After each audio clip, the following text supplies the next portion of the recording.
Hello, everyone. Hi, this is Rusty here from Balance Blood Sugar Kitchen. We're live right now.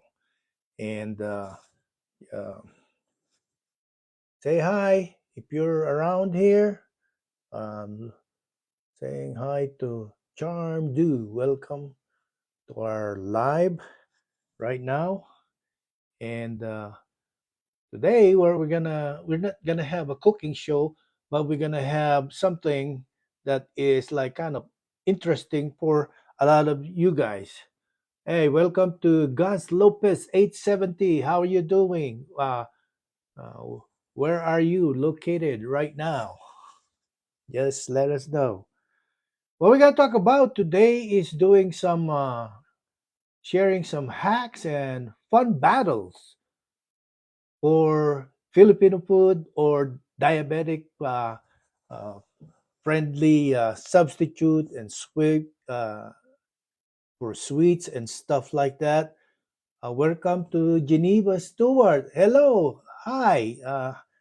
Please don't hesitate to do some comments or even like our um, uh, channel. Hello, Patty Cake. Patty Cake. What's the syrup? Before we start, hit that follow button so you don't miss us for our upcoming in the future. Uh, welcome to Brandy Marie, Health Angel Kim, Lux Life. Where are you guys located right now? Please let me know.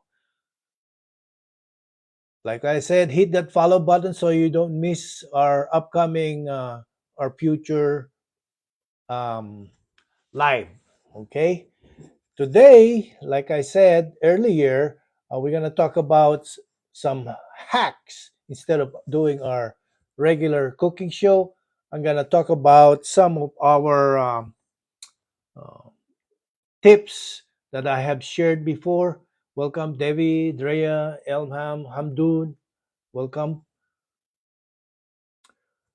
And follow for more like some hacks, like especially with some more crispy crispy pork belly tips.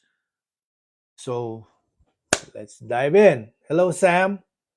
Hello, Wanda Harris. And shout out to Charm Do because he's been regular joining us here. Okay. Um, follow so you could our upcoming live as well. So, how many of you have tried to do the cauliflower rice swap instead of regular rice? It's for some of you who are like who has been diagnosed as diabetic, and the doctors will tell you cut down on your sweet, cut down on your pasta, cut down on your pizza. I love pizza, but then I'm so glad that I have found some substitute and some swaps, you know, enjoy our pizza as well. Okay. Um. So anyone who have tried cauliflower rice, let me know. Let us know. Share it. Share it. Share it here. Okay.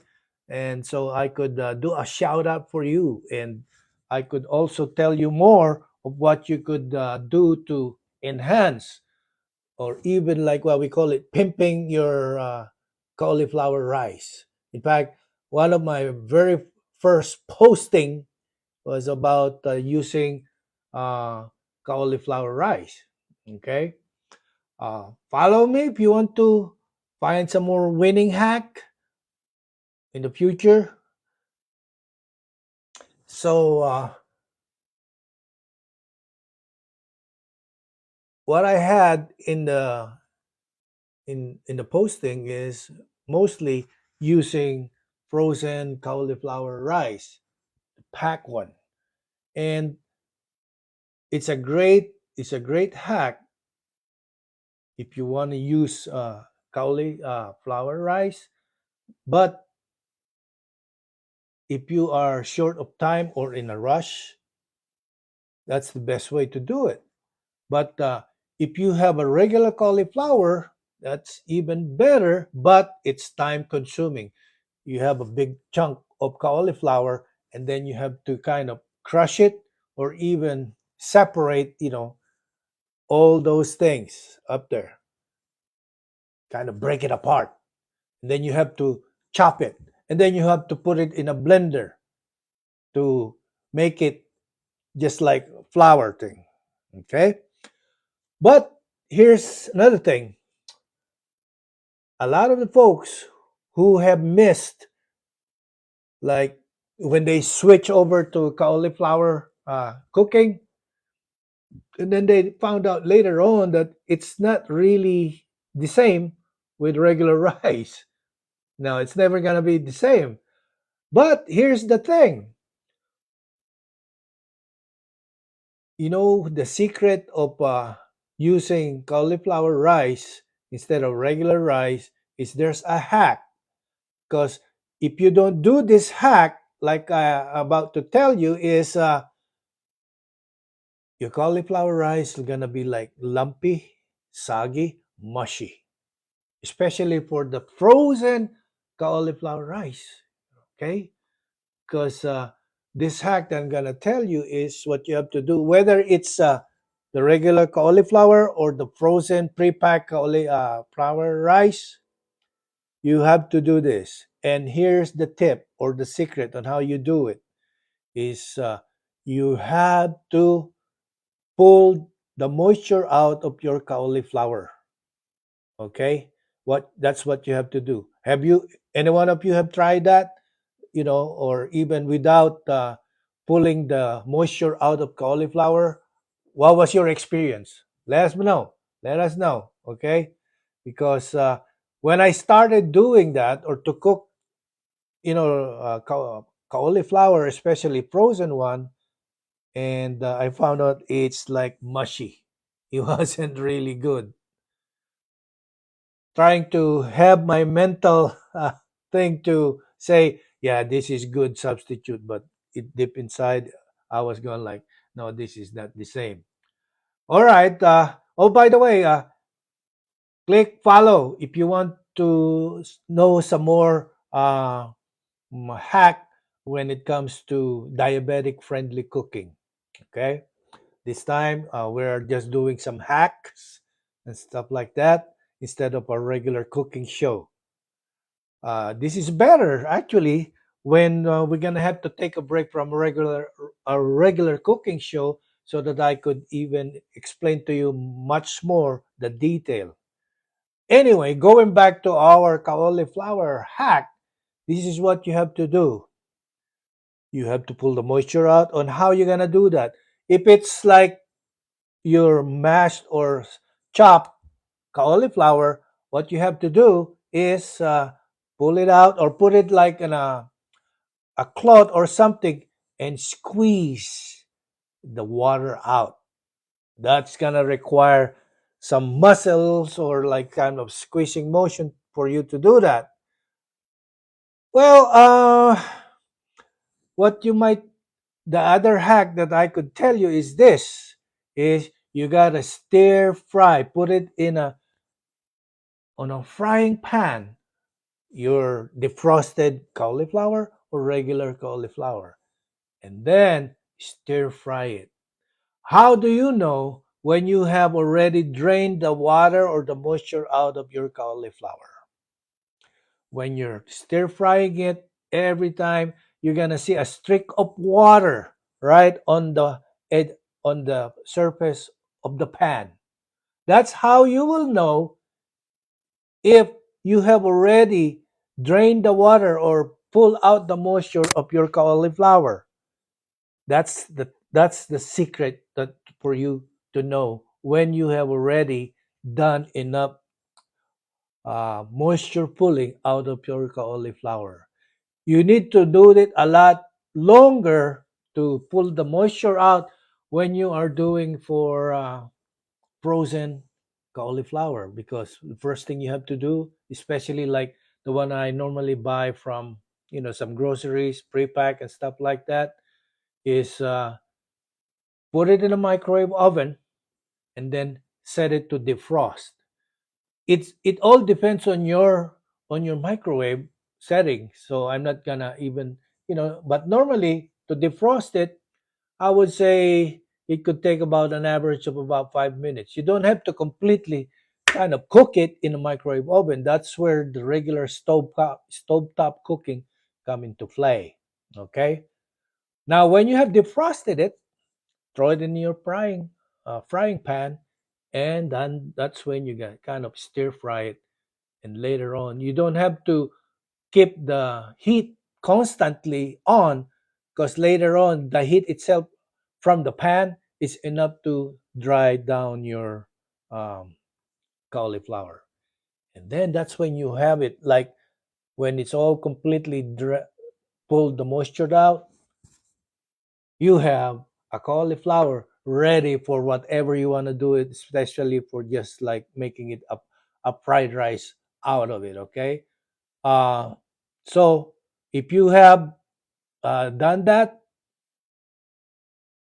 you're about ready to go and enjoy uh, your cauliflower rice. Okay. Um, here's another thing. It's like kind of with cauliflower rice. Typically for Filipinos, especially us, rice is life, right? Any you guys believe that? Rice is life. That's just how it is. Okay. Um, but you have to just keep have that mentality where you could do a switching or substituting. Hello to Yes God Haven. How are you? And Tiny Lady just joined us. Welcome, welcome. One quick way to enjoy your cauliflower flour rice is making it like just a garlic fried rice. Very evident for our fried rice in the Filipino, because what we normally do, we do it for breakfast, garlic fried rice, and then what do you add it with? Or what you could cook it with for your ulam. Normally it's what? Tapa, tocino, fried eggs, dilis. Fried eggs could be in any form. Or sometimes some Filipino will have toyo to go with their fried rice. Like what I said, those proteins, those are okay to include in your diabetic friendly breakfast. You're already substituting cauliflower for your rice. And then, it's better to enjoy it that way. But you're going to say, well, it's a rice. No, it's not. It's a veggie, guys. It's a veggie. That's why I said enjoy that moment, because what you have to do is when you have it, with your garlic fried rice, all you have to do is what are the main easy ingredients to do it is garlic and add some chopped onions. Now the oil that you have to use, this is what I recommend, and even my nutritionist what shared to me is use coconut oil or butter. Saute your garlic for special. Okay.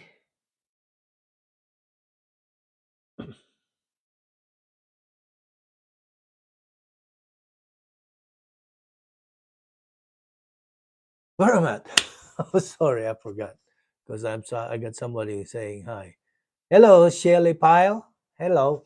Anyway, That's the first thing you have to do, because Asian cooking is particularly Filipino cooking is all about using garlic and using onion. It's like a universal part of our cooking.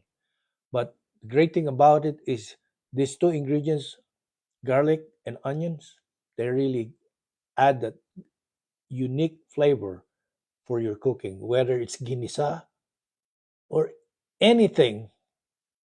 It's just part of that. Okay. So you saute that and add your cauliflower rice where you have gained or drained the moisture out. Once you do that, okay, you could add some sesame oil. You could add some, normally toyo for us, for uh, regular folks who are trying to add some taste on their fried rice. But for diabetic, soy sauce is not recommended. What's a great swap or substitute? Coconut aminos. I said it so many times. The nice thing about coconut aminos is the taste for it is in between salty and sweet. Every time you have something sweet on your cooking or whatever you're cooking, it adds up that our taste bud always after for a little bit of sweetness and in between to saltiness. And that's it. That's your uh, cauliflower rice. Simple as that.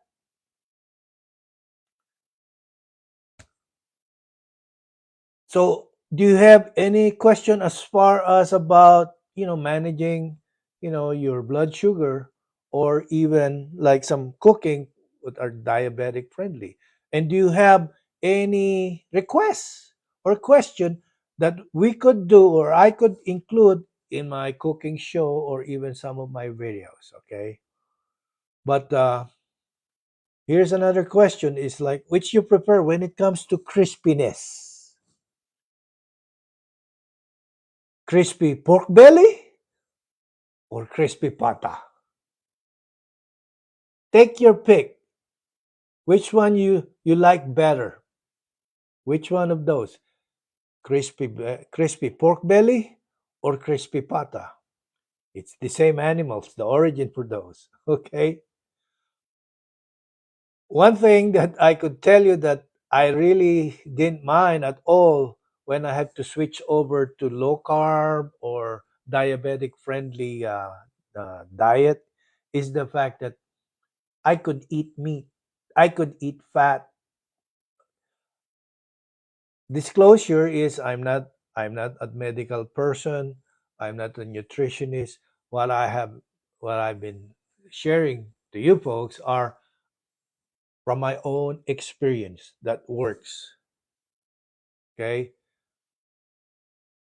Yes, it's tough to have that transition, to have that change, but through some smart switching around of ingredients and doing substitute, it makes it easier to transition from regular diet and to diabetic friendly uh, menu or recipe. Okay. By the way, if you think this help, hit follow so you don't miss any of our daily hacks or any of our live session. Feel free to join us or to sell that. Um, Another tip that I could tell you is you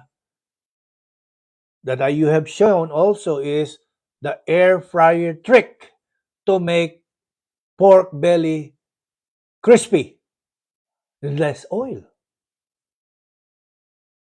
From my posting, I have found out that a lot of you guys, or some of even the first time visitors or viewers, they like about crispy pork belly.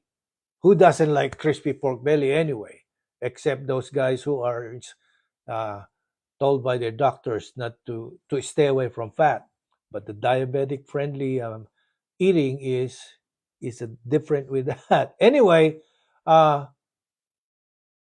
have you checked my comparison between where you have to poke the skin of the pork belly as compared to not poking it? Which one will turn out to be uh, crispy? Hello, Brenda. How are you? Anyway, does it matter? And also, you only have to use the air fryer. You don't have to do the deep fryer cooking. Deep fryer cooking of pork belly or lechon kawali, you better have a fire extinguisher at hand because it's hazardous cooking. Yes, from what I have experienced, when you deep fry pork, yeah, it tends out to be crispier and it's also uh, maybe juicier in the meat. But using air fryer with with some of the tips that I have told you guys or showed you, it's pretty similar. It's pretty close comparing the two. Anyway, you could you don't have to poke the skin or you could just poke it just like I showed before. And it depends on how you cook it. Follow us so you could I could be able to tell you what you have to do next time when we go online. Bits and pieces I also show that in my posting on how you could achieve a crispy pork belly using air fryer. Crispy pata using air fryer. Hello, Elizabeth Ellen. Glad you join us. All right.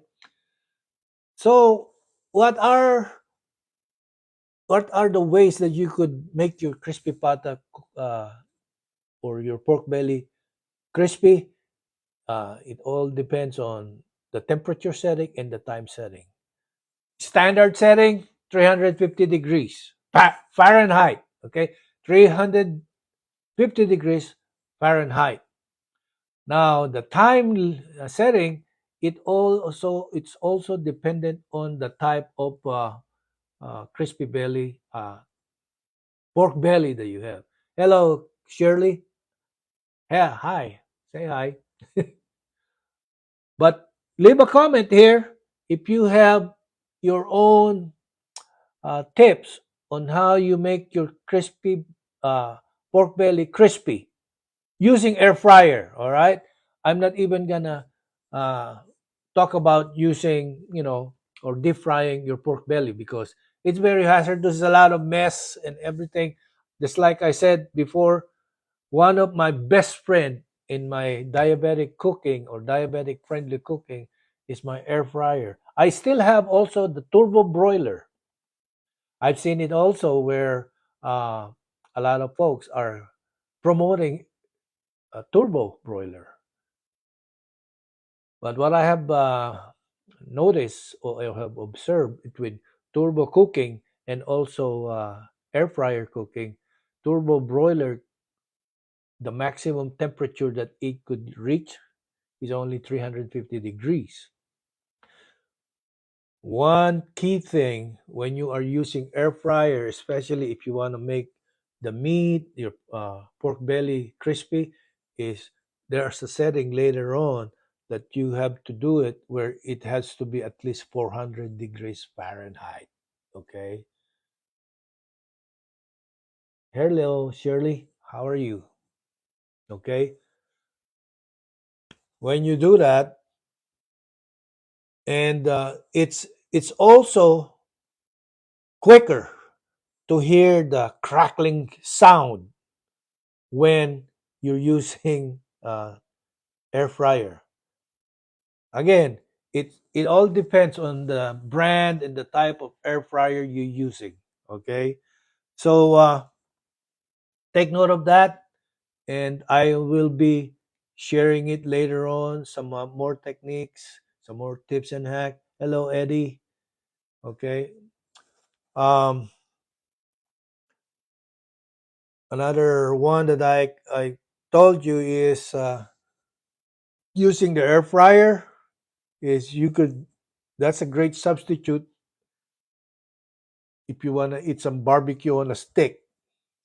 It's kind of unique for mostly Filipinos because here in the States where I'm at, when they say barbecue, it's like hamburger, hot dog, or steak. They put it in a grill. That's what they say barbecue. For us, from what I know, from what have seen, is when you say barbecue, it's like those pork, chicken, or whatever, or beef. You kind of put on a skewer. That's how we say it. It's barbecue. All right. Some of you are aware about that. That's how I grew up. It's like when they say barbecue back then, it has the meat on a stick. Now you could use your air fryer to make a barbecue on a stick as well. Having a great tasting barbecue involves what? The grilling, but the secret sauce is in the marinade. The marinade, guys. Okay? That's it's all really is saying it on on the marinade itself. That's where it's hidden. Okay? It's almost like saying it's the secret sauce. And a lot of the folks already liked it and even, uh, did some comments as far as what I posted in in my uh, in my TikTok saying, having a crispy and tasty and juicy barbecue on a stick. It's in it's in my posting. Follow us. Hit your follow, okay? For like some of the more hacks and tips to know some of them, okay? Check it out. Uh, follow follow if you want me to even show you or even answer you a one-on-one. I could do that, a uh, um, personal way of telling you how to adjust or what you do or what you mix it with on what you got, what kind of temperature you want to do your air fryer, or even just regular cooking on your wok or in your regular pots and pan over your stove top. Okay, like I said, is like I'm not here to diagnose. I'm not a medical professional. I'm not a nutritionist. I'm here just to share my passion of cooking in a diabetic friendly situation. Okay. Anyway, that's it for now for today. Please don't forget to like us on for this session so I could even tell you more about other hacks, especially if you are diabetic. Oh, by the way, some folks are just really appreciative to some of the recipes that I tell them because they said, "Well, I'm not really diabetic, but I'm I love to share this to my mom or my dad or my lolo or uncle because the cooking recipes that I've been showing, it's not like I'm not trying to make it like a home and garden cooking or cooking show. I It's all simple but tasty and it's good, and most of all, it's diabetic friendly cooking. Well, thanks everyone for hanging out here on our Balance Blood Sugar Kitchen. Follow so you don't miss our future upcoming lives and cooking show. I'm gonna discuss more about crispy pork belly hack that cuts oil in half next time. All right. Have a nice weekend for you guys and gals. who are here in the States. But for some folks who might be in the other country, it might be already weekend for you guys. All right. Have fun, stay safe, and God bless everyone.